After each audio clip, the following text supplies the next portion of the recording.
दहशत करेल म्हणून त्याला काय करायचे, इकडे आणलं की हातपाय बांधा, धान्याचं मोकळं पोतय पोत्यात घाला, पोत बंद करा आणि कड्यावरनं दरीत लोटा. कड्यावरनं लोटणं म्हणजे कडे लोट.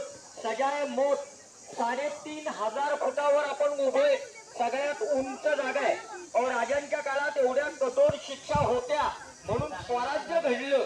आपल्या काळात शिक्षा असती काय घडलं असतं, खड्डा काठोकाठ भरून निघाला असता, जागा कमी पडली असती. त्यामुळे आपल्या सरकारने ही शिक्षा कायद्यातनच काढून टाकली. आता समोर आपण राजांची मूर्ती पाहताय, ती माहिती इथंच घेऊ, तिथं जरा गर्दी होईल. बघा या बागेचं आता डेव्हलपचं काम चालू आहे. प्रतापगड उद्यान नाव आहे. राजांची मूर्ती आहे ना, हा आपला शेवटचा पॉइंट. महाराजांचा वाडा इथे होता, तलवारी करता ब्रिटिशांनी पाडला.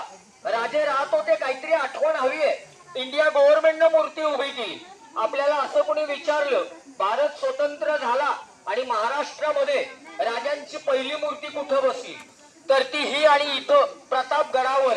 हे राहणारे लोक आहेत, खालच्या गावातून मूर्ती गडावर आणली, अखंड नाही, वेगवेगळे 17 भाग आणले, मूर्ती इथं वेल्ड केली. जमिनीपासून तलवारीच्या टोकापर्यंत 36 फुटाची हाईट आहे, म्हणजे दगडी चौतार आहे. हा 20 फूट आहे. घोडी आणि महाराज 16 फूट आहेत. तुम्ही आता मूर्ती जी पाहताय ना 16 फूट, मूर्तीचं वजन काय 4.5 टन, 4,500 किलो. ही मूर्ती पंचधातूची आहे. ऊन वारा पाऊस किती असो कसलाही परिणाम नाही, झिरो मेंटेनन्स. मूर्तीचं उद्घाटन केलंय भारताचे पहिले पंतप्रधान पंडित जवाहरलाल नेहरू. मूर्ती त्यावेळीची आहे, आजही आपल्याला अगदी नवीन वाटते. मूर्ती व्यवस्थित बघा, पाहिली का? घोड्याचा एक पाय वर आहे.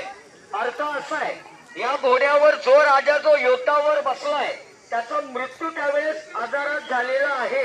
काही ठिकाणी बघाल घोड्याचे 2 पाय वर असतील, त्यावर बसलेला योद्धा लढाईत गेला, युद्धात गेला, हा सिंबॉल आहे. शिवाजी राजांकडे अत्यंत हुशार आणि चपळ कृष्णा घोडी होती.